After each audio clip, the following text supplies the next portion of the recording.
వ్యాపార భాగస్వామిని హత్య చేసిన కేసులో కేరళ నర్సు నిమిషా ప్రియకు ఈ నెల 16న మరణశిక్ష అమలు చేయనున్నట్లు సమాచారం. ఇటీవలే ఎమెన్ దేశ అధ్యక్షుడు రషాద్ అల్ అలమీ ఇందుకు ఆమోదం తెలిపారు.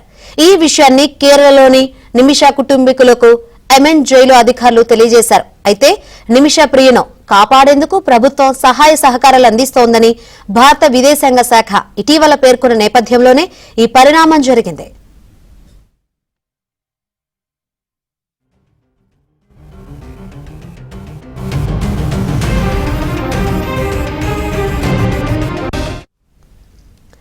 కేరళ పాలక్కాడ్ జిల్లాకు చెందిన నిమిష నర్సు కోర్సు పూర్తి చేసిన తర్వాత 2008లో ఎమెన్ వెళ్లి అక్కడే ఉద్యోగంలో చేరారు.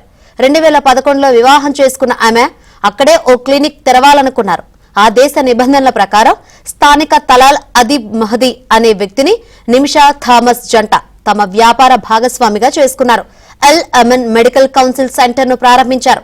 కొన్నేళ్ల తర్వాత నిమిషా భర్త కుమార్తె కేరళకు వచ్చేశారు. నిమిషా ఎమెన్ లోనే ఉంటూ సెంటర్ ను కొనసాగించారు.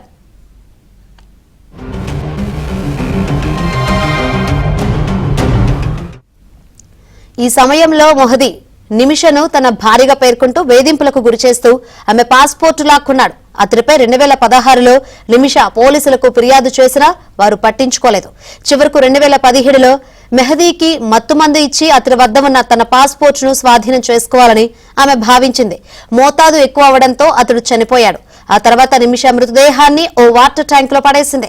అక్కడి నుంచి సౌదీకి పారిపోతుండగా ఆమెను అరెస్ట్ చేశారు. ఈ కేసులో నిమిషకు మరణశిక్ష పడింది. అయితే నిమిషను ఎలాగైనా కాపాడాలని ఆమె కుటుంబం వేడుకుంటోంది.